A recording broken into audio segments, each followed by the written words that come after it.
at work, restoring vitality to you and to the planet. I'm your co-host Scott Paton, and joining us as usual is the founder of the Life Enthusiast Co-op, Martin Pytela. Hey Martin, how are you doing today?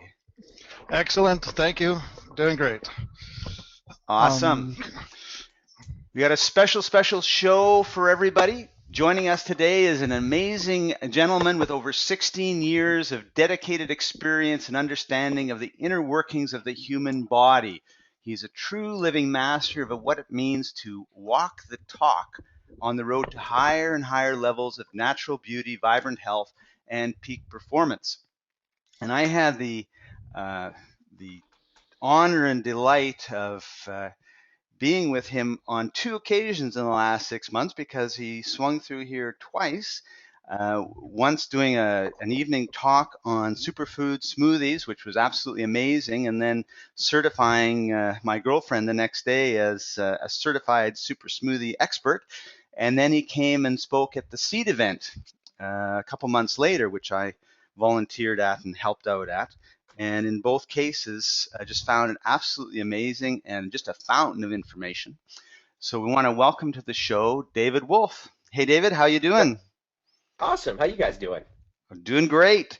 Thanks So for having me on the show. You're in sunny Hawaii. That's right. Yeah, it's great here. We're in sunny Hawaii and just been soaking up the mana. You know, as they say here, this place has mana. It's got something in the soil and the air and the water that is different, that you really can substantially feel it.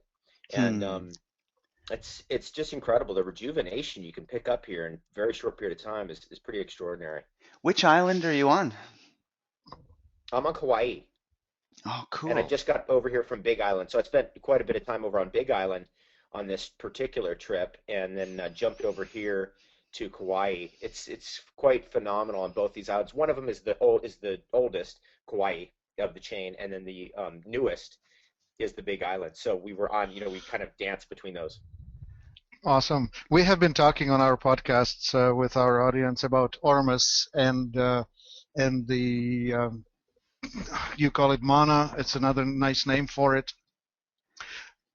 It's my theory that I put forward that this comes from well down below the Earth, perhaps the Earth's core, and it comes up on volcanic emissions.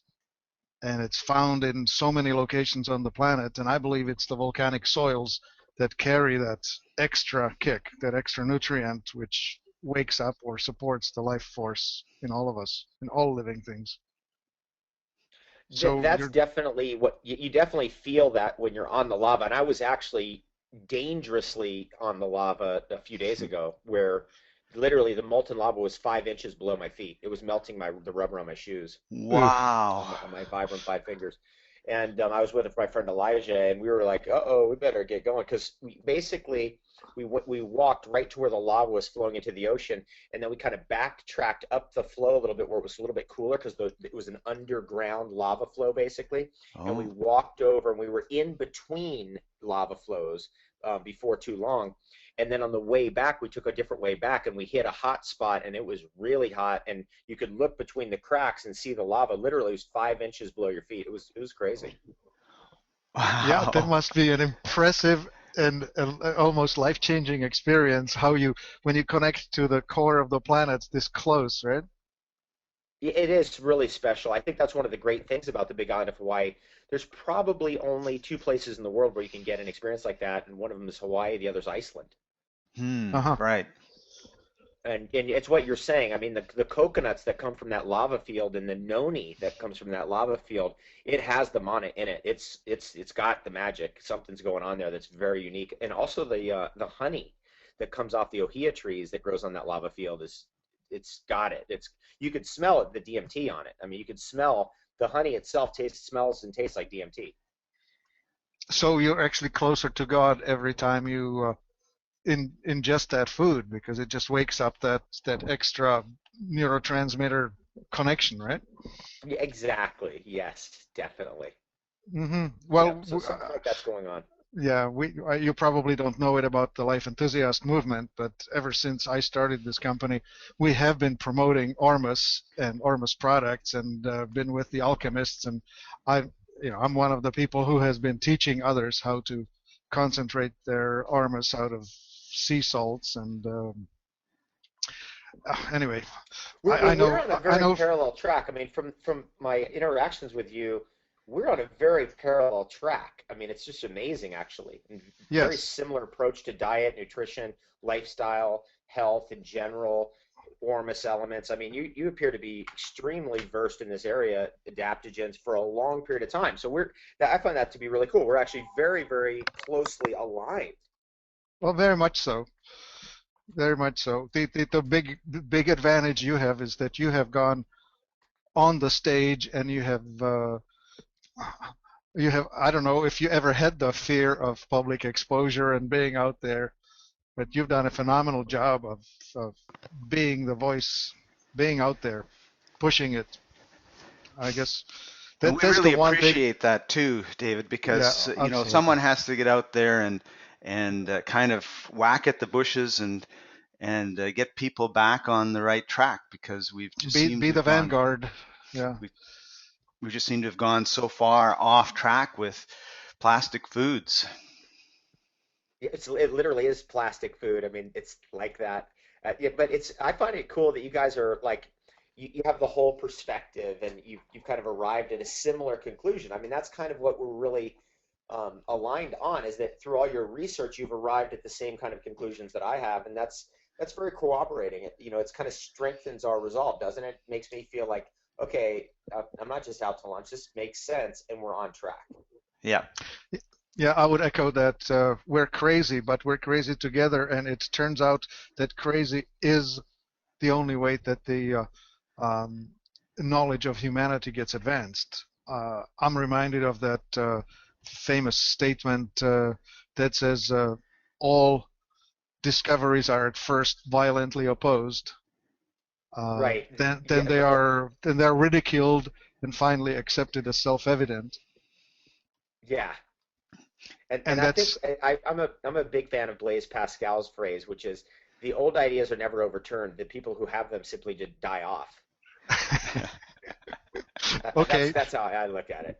Okay. Well, so here we are. I mean, we have been doing what you have been doing, just not as effectively.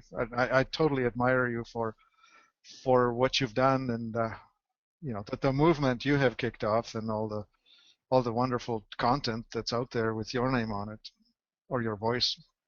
So it's great.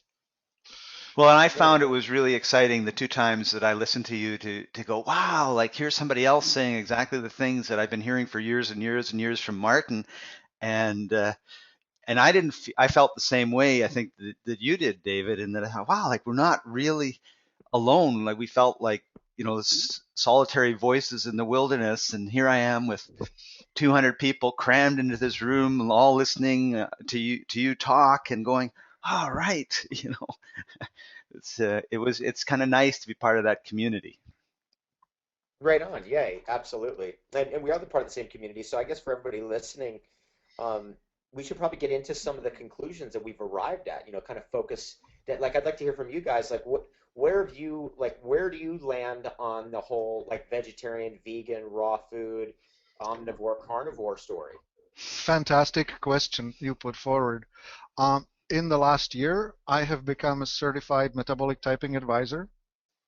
Metabolic typing is a fairly young branch of science, but it's able to explain why some people are completely happy on eating vegetarian, no meat food, and others like I remember you and Daniel Vitalis on stage ribbing one another. Uh, you making total fun of him that he just has to go and start eating high protein and high fat meals because there's just no way he can be a carbo dominant eater. Right. Yeah.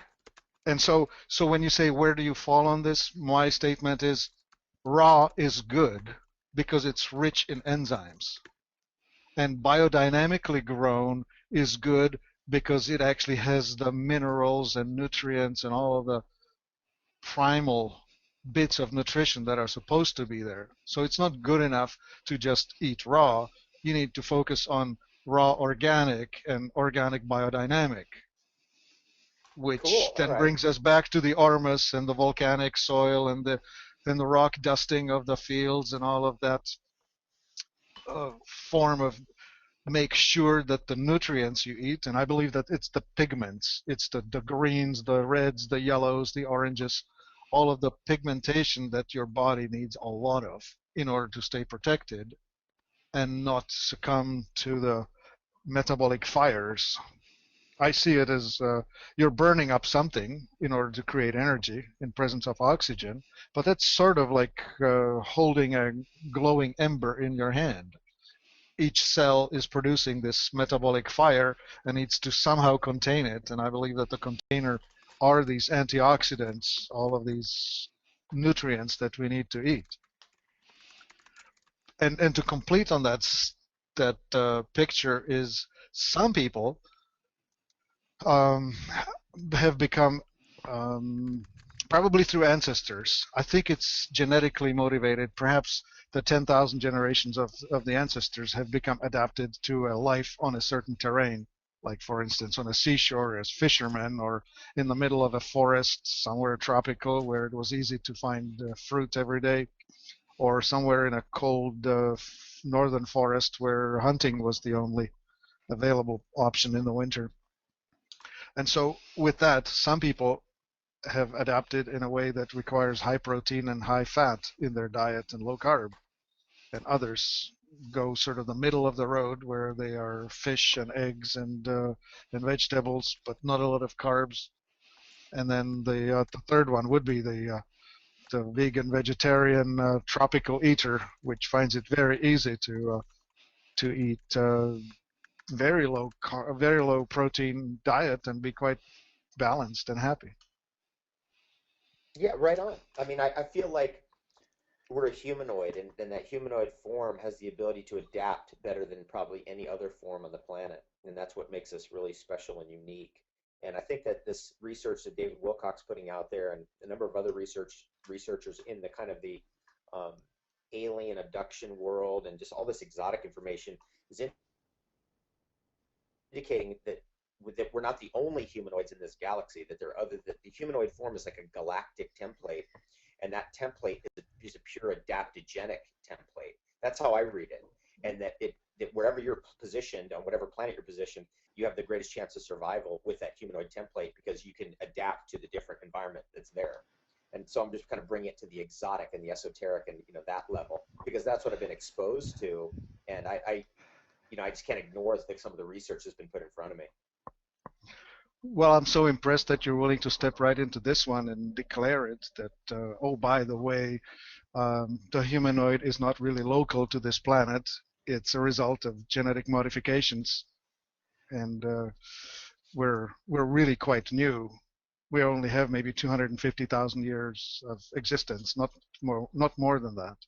Right. Yes. And there's a lot of research that indicates that. And then you've got very interesting stuff. Like I photograph as a hobby when I travel around South America. I photograph the Atlantean skulls, the skulls with like the Akhenaten skulls, the Nefertiti skulls, the elongated skulls that were found in Egypt. They've been found all over South America. They've recently found them in Mexico. And they tell you, oh, this is just the Paleolithic equivalent of braces. They would deform their skull on purpose. But then when you look at those skulls, you see that they have different teeth, they have a different jaw, they have different jaw bones, they have different places where the muscles connect to their skull. It's a completely different skull. Now, if that was a Neanderthal skull, it would be all over the news. It'd be the big, look, we found a Neanderthal skull. But when it's an Atlantean skull, it's completely hushed up and nobody even wants to talk about it, let alone the other types of skulls that have been found, including the giant skulls with the double sets of teeth, of which there's been dozens found in North America. So this is a very interesting time because we're breaking up the centralized control of our history of where we came from. We're starting to look at maybe other alternatives and also alternative evidence. And again, that humanoid form, though, does predominate. And that humanoid form is a pure adaptogenic form. So that leads us right into adaptogens. So maybe you guys, I think I'd like to hear your take on adaptogens and what your feelings about those kinds of foods and herbs. Oh, I don't have a take on that. I don't know. You're way ahead of me on that. I mean, certainly recognize it as a ways of dealing with the glandular dominance. Just to say what I understand, okay, there's been some research done on body typing and glandular dominance. There being body types dominated either by thyroid, adrenals, pituitary, or the gonads, and each one of them creates a specific physical type. Like for instance, you would be the thyroid dominant, your body design. A Somebody like a linebacker in a football team, that's a classic adrenal. And anyway, to say that there are food preferences and there are physical characteristics that go with each one of those types, and it has a profound effect on how we evolve and how we should behave in order to stay healthy. fascinating. Now, what about this? This all this research on the great super tonic herbs and their adaptogenic capabilities. How far do you go into the metabolic typing with herbalism? I mean, how far does it go? I mean, I can understand it would go into carbohydrate, protein, and fat, but Right. Well, the metabolic typing focuses primarily on the calories, on how they are okay, acquired. And you have, to give an analogy, you have two types of engines in automobiles, the gas engine and the diesel engine. And the diesel engine requires thicker fluid that doesn't burn so easy. The gasoline yeah, engine requires a lighter fluid that burns easy. And if you swap it, if you put diesel into the gas engine, you gum it up. If you put gasoline into the diesel engine, you essentially burn it out. In humans, you have some that have a very efficient conversion of carbohydrates into energy, too efficient, and they would be called fast oxidizer, and they need to eat high fat, high protein because that's not so easy to convert into energy. If you give them too much carb, too much sugar, they just go through this swing of being fairly manic for a short time, which is followed by a crash. okay. And the other way around is, of course, if you have somebody whose metabolism is not very efficient, you need to feed them the lighter fluid, which fuel, I should say, which is the more carbohydrates in their diet.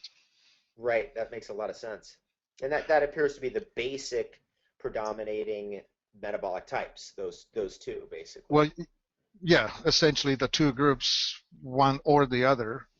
But it's like a rainbow, or it's like a infinite spectrum. On one end, you will have somebody that's more almost an Eskimo living on whale blubber and seal meat, and on the other hand, you will have some desert oasis dweller who'll be on figs, dates, and pomegranates. And And both Totally. thriving, which is the amazing thing, right? Yeah, It's, you're right. That is amazing. and then if you switch the diets, then they're both sick, or yes, they're absolutely, you very. will make them sick. And David, here's the interesting thing. Depending on which type you are, you will either become overly acidic or overly alkaline by the foods that you do or don't get. And so if, for instance, you are sympathetic like myself, I start my day overly acidic and I alkalize with carbs. So if I don't eat carbs, I become increasingly crabby and miserable. And you don't want to be around him when he's crabby and miserable. So I need to remember to make myself a great smoothie early in the day because that's what's going to put me into my optimal state. But Scott, for instance, is completely the opposite type. He starts his day overly alkaline, and he's actually acidified, which means brought back to center with high protein foods. So for him, the right breakfast is 2 eggs and a piece of steak, which sounds almost crazy to a raw foodist convinced, I don't know what you'd call them, like people who are in that raw food movement. But you've had that experience with Daniel Vitalis, right? Right, exactly. Well, I mean, he just represents the other side of the equation, which is important, and that's why I like putting him out there is because, it's you got to have the complete perspective. You got to have all sides of the metabolic types of humanity, and that's really more closer to reality and truth instead of like idealism. And Well, Yes. what I found is out there nutritionists tend to believe that everybody is like themselves.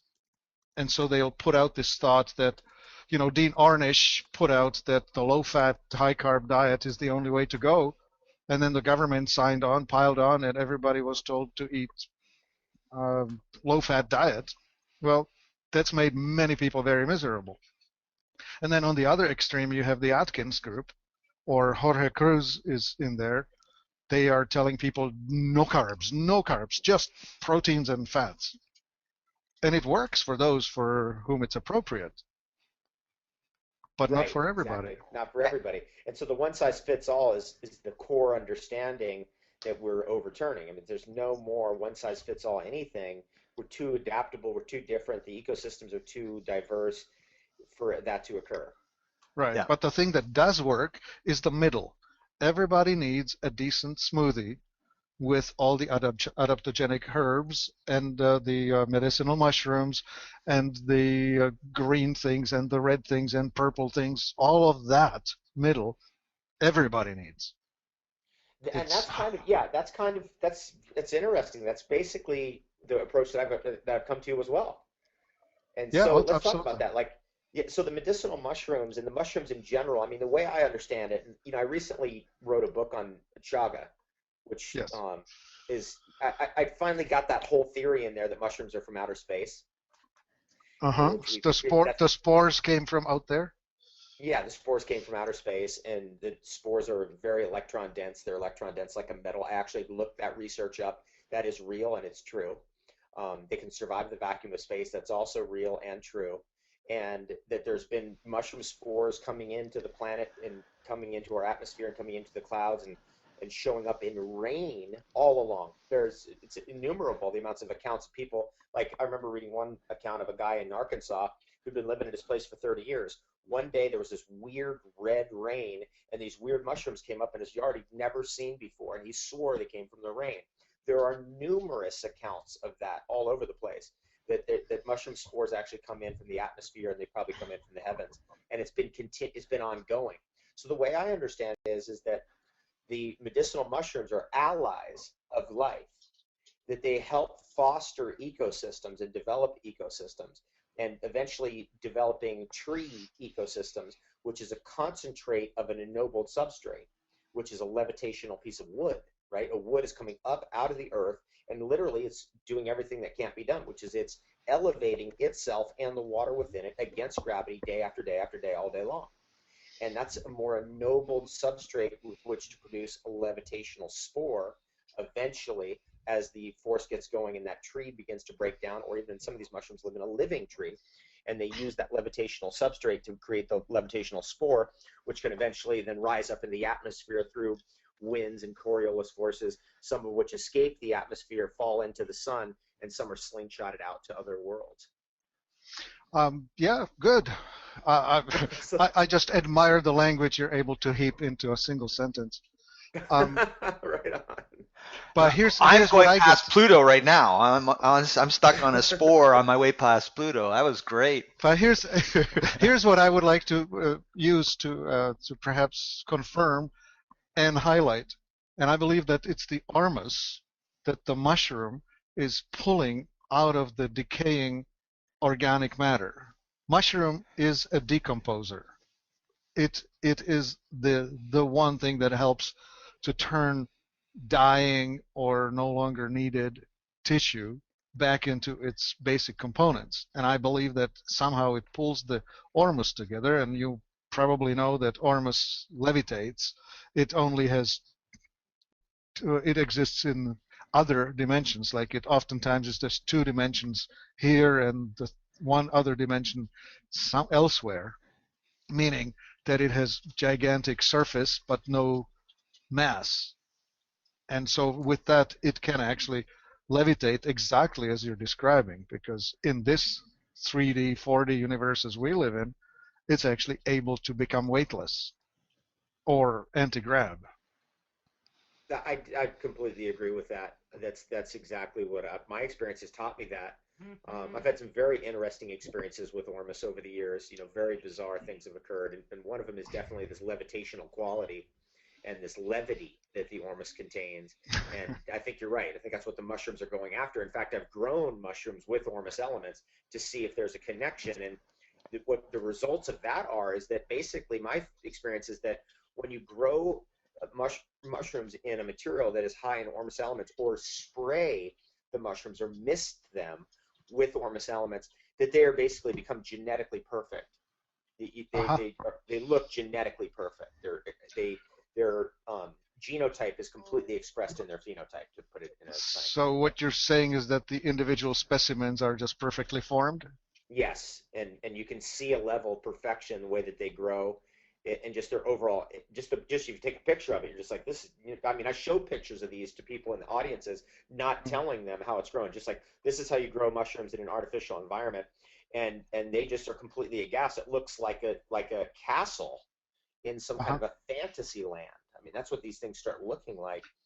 Yeah, but they don't know the other side of the story, that they're grown in a special way. Yeah, you're introducing the fractal existence, or the Fibonacci series of expression of life, right? How it cascades itself into these. Yeah, you're describing the castle, right? Like when you have these mushrooms that actually grow in groups, they will have these harmonious formations. It reminds me of flocks of birds traveling together, turning in a single instant. The mushroom expresses itself in a way that's somehow similar to that it's all perfect all at once. Right. Now, that was an interesting analogy, how birds just move all at once like one organism. Yeah. Whew. Okay. So Ormus, I believe Well, I will before you blame move Ormus for off that. the mushrooms, I have to ask you, David, how did they taste? It's completely different. It's a completely different thing. This is my experience, and I think this is true. Basically, what I found out is that if you don't have enough ormus in your medicinal mushrooms, you have a high triterpene content, which means you're going to have more bitter flavors. When you have more ormus in the mushrooms, you have higher polysaccharide content, which is basically more neutral or even slightly oily or buttery flavors. And that's very detectable to anybody's palate, actually.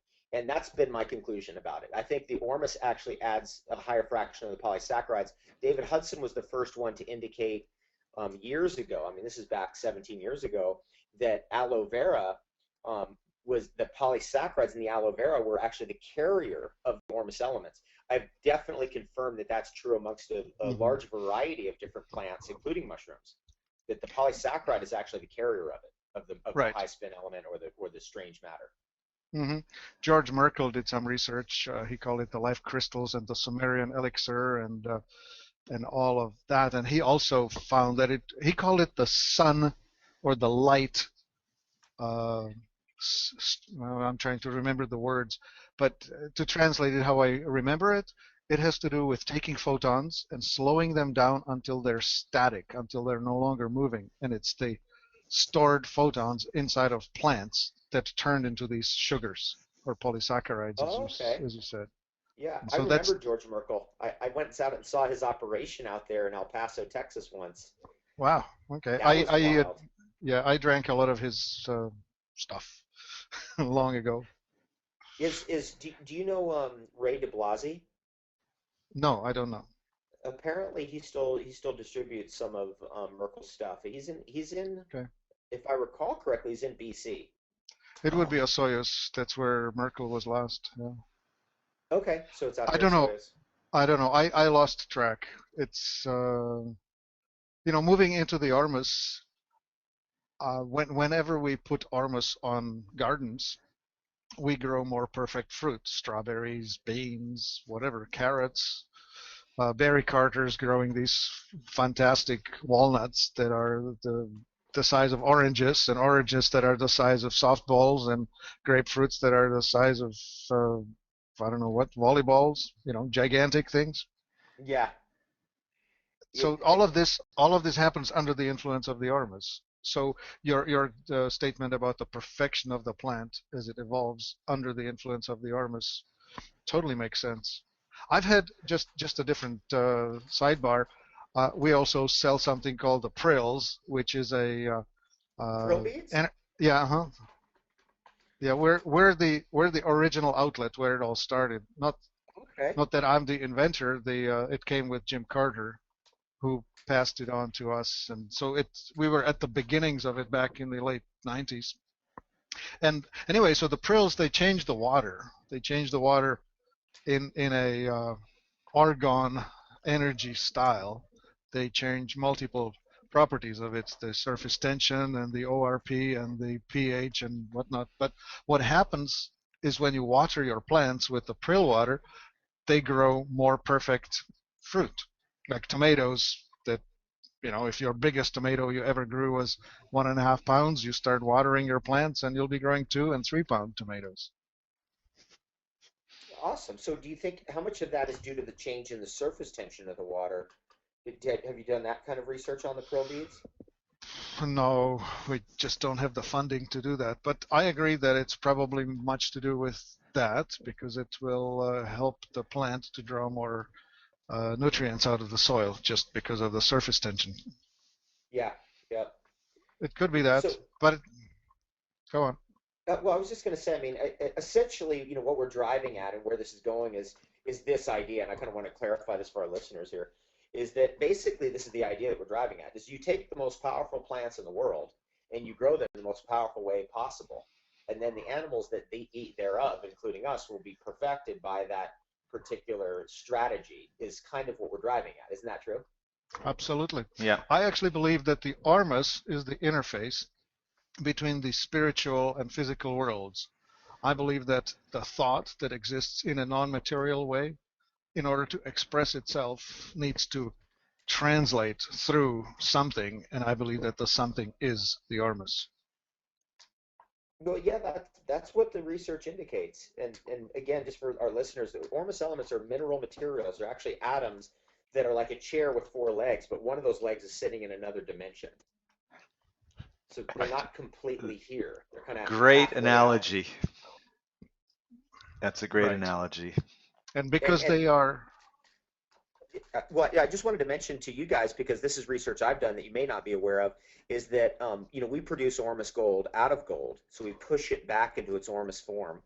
And if you send that material into a laboratory, they'll tell you it's aluminum silicate, when actually it's gold silicate. It's an ormus gold silicate. So there is definitely, for sure, I know 1,000% a major mistake in the spectroscopic signature analysis of minerals, and that is what we're told is aluminum is sometimes actually ormus gold. Right. What was interesting, I was working with another fellow in this area doing a lot of analyses, and it turns out that you will have different carbonates, calcium carbonate, magnesium carbonate, phosphates and whatnot, showing up in the analysis depending on which of the ormus materials you'll have more of. Like more gold will give you a certain slant, more rhodium or iridium will push it in different directions. So it will appear as different forms of chalk or dolomite or that sort of thing, depending on what the starting metallic version of that mix was. That's such an important point for new people, because people will go, well, how come we haven't figured this out? Well, we basically have a very big problem with our spectroscopic signature analysis standards. Like, there's only standards for the named minerals, but the unnamed minerals don't have standards, like ormus rhodium, ormus iridium, ormus osmium, ormus gold, ormus silver don't have standards, so they're being misidentified as something else. Right. That's kind of the idea. So when we get back to this, like the green powders, the superfoods, the super herbs, what are your guys' favorites? What do you really like? I mean, I can definitely give you a list of my favorites, but I'd like to hear what you guys are really into. Well, I haven't been needing to rely on individual ingredients thanks to my long-term relationship with Exula and Javari Oberon, who's been doing the mixing and blending. So we have the simple and the more complex and the really complex, and I don't really have to try and name each one of them. I mean, you're the genius in that. But so is he. Thank you very much. But so the basics. biodynamically grown in an humus-rich soil. And then we start with grasses like kamut grass, barley, um, then other greens like chlorella, spirulina, and then the important ones like Schisandra, acerola, ashwagandha, amla, tulsi. Those are really, really important ones because they are tweaking the body's metabolic processes, all the exchanges, the energetics. But just to go to the basics, every heartbeat, for every muscle contraction, calcium has to be involved. For every muscle lengthening, relaxation, magnesium has to be involved. So each swing to the sympathetic side requires calcium. Each swing to the parasympathetic side requires magnesium. This is ebb and flow, inhale, exhale, yin yang. It's always involved in this dance, and the pulsation could be very quick, microscopic, milliseconds, or it could be longer, like your breath, inhale, exhale, or maybe lifetime, like being born, living, dying. These rhythms, there are different time scales, but it's all there, and it's all fractal life expression like that. Right, And I right think the on. other thing that's really important, and this to me is a key, and Martin talks about it all the time, but he missed it, so I'm going to jump in and say it. It's not destroyed food in terms of being heated so everything gets burnt or what we call cooked, right? So creating all of the mixtures in a way that keeps the values that are there in nature is really important. Yeah, you Yeah, and said it well. that's a fundamental premise. That's a very important premise as well, is that we've got to have that connection to what's the way nature produces it, Hmm. instead of trying to change it, cook it, microwave it, change, obviously chemically alter it in some ways. We're very deep into playing around like that, which is a little bit beyond, I think, our capabilities at this point in our evolution, our understanding. We just haphazardly just fry everything. So going with the way nature presents it seems to be a really good starting place. And I think, I would David, like. the other problem that we run into, and I'm seeing this as I'm looking at kind of the McDonald's, what they do sort of thing, right? Is is we think this molecule is what does it. So we extract that single molecule and we leave 99.9999% of the rest of it, wherever else. And we take that molecule, we reproduce the molecule, and we stick it into something, we say, eat this, it's going to fix you. And we don't know. And I think that's the other part of the problem with you. We called it plastic food, and the other part of it is saying, well, it's this particular extract or it's this particular molecule, and it may or may not be. We don't know. Yeah, you're highlighting two important things, Scott. One of them is the reductionism or reductionist thinking, which is, of course, behind all the technological and pharmaceutical and modern industrial food processing, because everybody in that business is trying to um, create a unique, patentable object, Yeah. and they cannot patent nature. And the other one is the concept of enzymes, which represent the difference between living and not living. When the enzymes are present, the food, the protein can be either food or is still part of a living creature. Once the enzymes are gone, it's no longer reproducing. It's just to give an example, on a label, a bag of fresh almonds and bag of roasted almonds will appear to have the same ingredients, and a typical North American label, as we know it, cannot show any difference whatsoever. And yet, the fresh almonds will sprout and will grow new almond trees, and the other one is just dead stuff that won't decompose even because it's made so dead. But let me ask you guys about the next thing, which is just enzyme supplements in general. So, how do you feel about enzyme supplements in general? If a person eats cooked food, it's a necessity. if Yeah, you're I eating definitely if agree with you're that. eating raw, biodynamic, right off your garden, which is so luxurious. There are so few people on the planet that can eat like that these days. Then you wouldn't need it. I Raw found food. yeah, raw food is so incredible. But I found last summer, not this 2012, but the summer before 2011, I broke my foot in a volleyball accident, and I did obviously didn't go to doctors or anything, didn't get anything done. I just got it set correctly and then just tightened it down. And what was interesting is I had access to everything, including access to nothing, including fasting. And I found that enzymes, I just kind of suddenly just my instinct told me enzymes.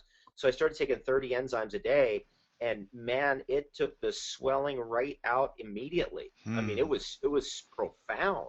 And then I started taking a ton more, over a period of a week, and all of a sudden it just started healing like really fast. And it was such a profound change that I actually went back and I reread the old books on enzymes, and I was like, whoa, it is a known thing that enzymes increase the speed of your healing by a factor of 2 or 3 times. There's a few people that Yes, we I deal I with would with say enzymes that basically say if you want to get young, take a ton of them, like Generation I Plus was going guy. to say just as you started speaking, Scott, I was going to say the theory of aging. We know that older people have fewer enzyme or lower enzyme levels, and then can we say that enzymes decline as we age, or should we state that when your enzymes decline, you become older? Hmm. Well, And my so research on that is interesting. I think there's two very important enzymes that don't get mentioned a whole lot, which are trypsin and chymotrypsin, which are two very powerful rejuvenating enzymes. You familiar with those enzymes? familiar, yes, but not that I could just start stating theories. We have worked primarily with the digestive, the amylase, protease, that sort of stuff in the digestive, and then we have done a lot of work with the fibrinolytics for people who have been injured or have Hmm. inflammation in their body, like the Like serapeptase. Yeah. serapeptase, nattokinase, that sort of thing. I'm well aware of the trypsin, chymotrypsin, especially as it relates to the pancreatic enzymes. We have been sort of reluctant to go there because it involves harvesting it from the pancreas of animals. Most of it is Right. available through dead pig's pancreas, Yeah. desiccated and all that. And my own personal belief that pig is not a good animal to eat, and Yeah. so I'm having some what shall we call it, issues with the consciousness of that. But I believe that it's really important. I feel like this whole thing about, when you go into an enzyme bankruptcy, which is, you're 65, all of a sudden you can't digest anything, your enzymes are depleted. It really has to do with your metabolic enzymes, trypsin and chymotrypsin. That those two, when they get depleted, that's when you get into real trouble. That's my feeling about it from the, kind of cross-referencing the research. But I've never seen anything that really just said that on point. I do believe that some enzyme researchers, people who formulate enzymes, are aware of this, but it's not overtly out there. So I kind of wanted to just mention that, put that out there. And I Hmm. really think that that's where the trouble starts, is when you get into deficiency of trypsin or chymotrypsin, then you're in trouble. Okay, I'm going to put it out there, and I'll get back to you. I have two guys that we work with. One of them is William Wong, and he's heavily into the pancreatic enzymes, and the other one, the boss at Generation Plus,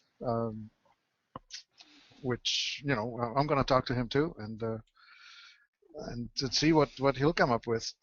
Cool. Now, William Wong had this whole thing that came out years ago about flax being estrogenic. I just did an enormous amount of research on phytoestrogens in food and how they affect different types of cancers, and Uh-huh. what's been learned. And it's a blossoming area of research for sure. But I think he's right. I think that flax is estrogenic in a way that's not good when Well, eaten excessively. What do you guys think? let let me say it this way: all seeds, all nuts, all grains, and all legumes have this enzymatic protection on them that blocks them from from sprouting too soon. And as long as you eat them unsprouted, you expose yourself to this enzyme, to this estrogenic, phytoestrogenic effect. And So what so, you're so what you're saying, Martin, is the reason that a nut or a seed can lay in the field for decades or hundreds of years, and then all of a sudden the conditions become good for it to grow, uh, is because of this covering that they have and these enzymes and that you and I can't even say those words. So but yeah, so if you eat it in that condition, why would you be surprised that those don't work on your body the same way, shutting things well, down? let me cite an interesting study. When a male mouse eats a lot of grain, he is becoming less interested in sex and reproduction because his estrogen levels are going up. And that's because the phytoestrogen in the whole grain is essentially turning him into a girl. And this also happens to a lot of men who eat a lot of whole grain food, whether it's whole grain bread or whether it's whole flax or whole nuts. Until they're sprouted, they have this phytoestrogenic effect. And this is a real issue with soy, or soy milk, rice milk, um, almond milk. If it's made from non-sprouted, non-soaked product, it's trouble. So that's where I stand on that, David. Yeah, I think you're right. I think you're right. I mean, all of the research is indicating that these seeds do have estrogenic effects. Seeds, nuts, legumes, and grains have estrogenic effects. The question then comes in, okay, are the phytoestrogen effects good, bad, or ugly? I mean, where do they fit? And for the Well, most part, it's ugly. For the most part, is from what I can see. well, estrogen dominance is never good for postmenopausal women, right? And even young Right. ones with estrogenic dominance are not doing so well. They need to be able to swing between the estrogen and progesterone. If they stay estrogen high, it's always creating all manner of PMSy type of problems. So I would say all people should be eating grains only when they're soaked or sprouted. And that's grains, nuts, seeds, and legumes, all of it. Okay, interesting. I mean, I definitely feel there's stronger evidence of that based on this aspect on the hormonal research. Um, okay, so where do you guys stand on bioidentical hormones? I mean, we're seeing a lot more interest in that. There's a lot more talk about it for sure in the media, all along the media. Where do you guys stand on bioidentical hormones? What do you think's good, bad? Where are we at on that one? Well, bioidentical by itself means that it should be identical. So if it's truly identical without some fudging, then it's okay. Now the question, of course, is: are we supposed to live forever? Are we supposed to reproduce until we're 97? We're I mean, in nature, if you look at a gorilla or a chimpanzee or something like that, they have a life, they live, and at some point they do stop reproducing. So when we are getting older, is it natural that we're supposed to get into the harvest side of our lives, or are we supposed to stay in the summer forever? I don't know. I guess we're all inclined to give ourselves an extension on our active years, and Yeah, it this is is kind of it's kind of human nature. If we can have it, I think a lot of people are going to choose it.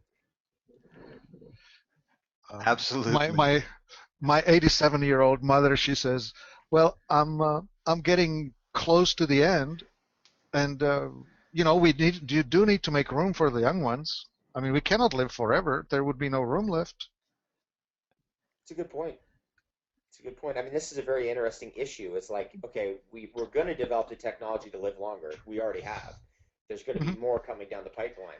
Is it the right thing? Um, should we live longer? And I kind of feel like we should, actually, myself, because the longer you're on the planet, the more that you're in that state of immortality, the less likely you're going to damage the planet because the longer you're here. Well, yeah, that's a great thought. And also, if you knew that your time horizon wasn't 20, but it was 900, you will have a very different relationship with your surroundings and with Yeah. the whole fabric, the environment, the everything. Right? You become one with nature because you can no longer afford to be an exploiter. There's another word for it, plunderer of the resources. Yeah, well said. Very well said. Yeah, and there's a great phrase that I picked up out of raw food literature years ago. And this is the phrase: immortality is the only cause worth dying for. That's a good one. That one stuck with me. I've kept that That's a one. lovely line, lovely, lovely. And so I would say yes, we should all think in longer horizons. We all should extend our time where we're still able to contribute. I mean, I'm so resentful of the society as we have it right now, where we have these um, old people who are warehoused in these institutions where they are destined to first play golf and then play cribbage and canasta and then just simply drool and die. Yeah, it's grossly inefficient. It's inappropriate, and it's you got to keep working until your final day. That's really what I feel is appropriate. I mean, if you do what you love, then you can keep working, and you got to continue to contribute in order to feel like you want to live on. Indeed. So if you can find a way to extend my productive years, I'm all for it. All If you're going right. to if you're going to extend my existence, miserable and useless, forget it. Yeah, forget it. Absolutely. Well, you guys are life enthusiasts, so I think you fall on the former. You want to extend that ability to contribute and really to also be a just an active part of a community. So Okay, I so wanted to I wanted to swing it back in and say, well, you've done such a fantastic job with the longevity conference. And I wanted to be sure that we get to mention it to our listeners and that we get to tell them where they can number one, attend if they can do it in person, because everybody who's ever gone comes back saying, I loved it. It was worth the time and the money and the sacrifice. But even awesome. if they can't, even just getting the recordings, and you probably still make available previous year's recordings or future, right? Absolutely. I mean, in many cases we do deals where, we're giving away 30 DVDs for like $120 or $130. I mean, really, really good deals like that of past conferences. And the conference itself is a really incredible kinesthetic experience, just being with all those people in that environment. We've got the hotel set up in our favor. It's been very, very, very difficult and taken many, many years to find a hotel that will actually work with us in the way that we want to be worked with. For example, they only serve organic food in the hotel restaurant. I mean, Wow. you know how hard it is to get that to happen. I'd say that's Um, impossible. it's impossible. It is. Yeah. It is. I gave up years ago, but luckily I have people on my team who didn't give up, and they just kept on it. And finally, this one hotel, the Hilton Hotel in Orange County, California, in Costa Mesa, said we'll do it. And they let us do all our own food downstairs. So they have organic food in their restaurant, and then we have all our food downstairs. That's of course all organic, and we've got all our superfoods and everything else there. So it's an entirely organic event. It's We got the run of the whole downstairs of the entire hotel, so it's just completely under our control, and we just have the best time ever. And we got some great speakers, including Brzezinski, the guy who's figured out this whole, the cancer doctor is Yeah, I coming. know. Yeah, and he's the guy who's figured out this whole thing about peptides, which are protein chains shorter than 50 proteins long. So a chain that's shorter than 50 amino acids is called a peptide, and he found out that cancer patients had very disturbed peptide in their urine. They had wrong ratios. Were missing a huge amount of peptides, and he went about to work when he was a graduate student to figure out, well, maybe I could replenish these specific peptides and see if we can normalize these patients. And he's had one of the highest success rates against cancer of any doctor in the world. It's around 80% Hmm. remission rate, which is incredible. Yeah. So he's going to talk. Nice. Okay. It's like I want to give him the props for doing all that. My personal belief is that I would like to spend more time in prevention than in the back end of it, where I'm needing to try and save it. and fix it. And of course, it's great because most people are motivated only after they have problems rather than before. Right, yeah, when the pain has gotten to them. And unfortunately, we do live in a world that has to get to pain before a change is made. But I Right. think what's interesting about Brzezinski and what I'm going to talk to him about at the conference, and by the way, the conference is May 2nd through 5th, 2013, at the Orange County Hilton in Orange County, California, Costa Mesa. And what I'm going to talk to him about is he's basically figured out some kind of a backup immune system that Oh, if there's a secondary immune system that if you have the right peptide profile in your diet, your body is able to approach and accommodate an attack on mutated cells, on carcinogens, on tumors or whatever, and that's really Okay. interesting. So I don't think he's the end all. I think he's the beginning of a whole area of research that's Hmm. just opening up, and Yeah. neat. I'm trying to get into it to figure out, okay, what is the preventative piece from what he's Right. discovered. You know what I mean? I'm trying Okay. to Yeah. Yeah. mine his mind for that because he's dealing with people who are dying, and Yeah. we're dealing with people who Yeah. are living. My own perspective on it has been is using the Otto Warburg studies where he documents that when you decrease the oxygen level by 35%, the cell will switch from respiration to fermentation, and at some point it will become permanent. So I've I been think that's seminal work, by the way. That book right, is totally so key. seminal, key. And so we've been focusing on understanding how we can get the oxygen back in and how we can get the cells to switch back to respiration or to shut down. So we've been taking a different approach than what Brzezinski is doing. Not to take away from that, but I just really want to focus elsewhere. Yeah, You know, totally. I get that. I kind of like to have a broad swath of the entire natural healing movement, and because you never know, maybe at one point there'll be some kind of a mega breakthrough that brings it all together. Maybe there already yes. has been that, we just don't know about it, but I feel like that's coming. The cross-referencing of all this information is leading us somewhere. Yeah. Hmm. Yeah. Oh yeah. I mean, he deserves the respect. I mean, man, this guy walked the dark path against the odds and the obstacles that he has faced. He's phenomenal. Mhm. Yeah, and he's facing some very dark forces on the planet. Yeah. Chemical, petroleum, um, energy conglomerates that are run by banks, which is about as bad as it gets, but Yeah. whatever. Yeah. That. Oh wow. All right. Well, So that sounds like um, it's going to be a fun 3 or 4 days. yeah, So it's we're gonna be going to great. we're going to make sure that we're going to tell our listeners where they can register and how. It's going to be on the podcast, and I don't know. Maybe we'll see you there. Fantastic. You guys should come down. That'd be We great. should. We'd love And to. it's gonna be about we hold it. We could make it bigger, but we just find it so nice to be in that hotel, so we just keep it at 1,500 people. And so Nice. it's not too crazy. It's not like 3,000 people or 10,000 people. We just keep it in that nice zone, and we cap it at 1,500. And then that way we can kind of have the hotel in an organic format where everybody can get the food they're looking for. We can really interact, and we just found that that's a really good number. And so that's just for the folks out there who are wondering how crazy this is going to be. We keep it relatively small. Cool. And there's another event that you've got happening before that, which is the Women's Wellness Conference. Can you tell us a little bit about that? We've just noticed over the years, with our demographic of like who's actually interested in superfoods, who's interested in herbalism, who's interested in raw foods, who's interested in enzymes, who's interested in health. It's mostly women. It's mostly women, and it's pretty strongly swayed. It's probably about 65 to 70%. And so we thought, what, why don't we just start targeting of an event that's just for women that really focuses on women's health issues, because women are more sensitive to the xenoestrogens in our environment. They're more sensitive to the phytoestrogens in the food supply, like in the soy and all of that.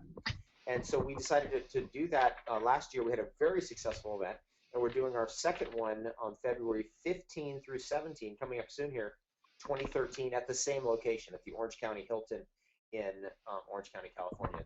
This is in Costa Mesa, the city of Costa Mesa. And that's going to be a really fun event. It's great. Now, what's interesting, it's open to men and women. I was going to Always ask women that come. question. Men assume it's not for them. So it's actually, one of my friends showed up and he's like, "You've done it." And I was like, "Did what?" He's like, "You got rid of all the guys." And I thought, God, I didn't even think of that until I said that. And I was like, whoa, I actually did get rid of all the guys. Because guys think they shouldn't come because it's a women's wellness conference. There's usually only about 10 guys there, and out of about 700 women. Nice. But whatever, you guys are welcome.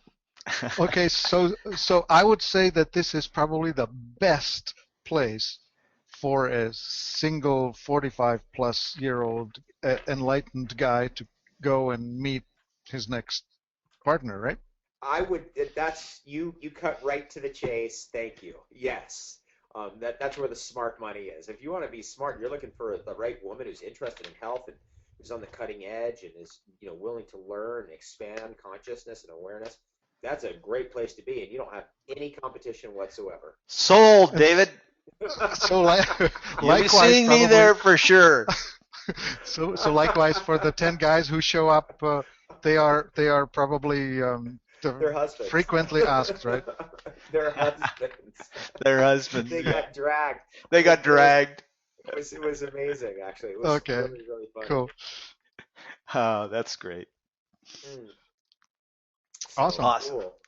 So we'll let everybody know exactly where they can go to register and show up. It doesn't matter if you're a guy or a gal, you're welcome, right?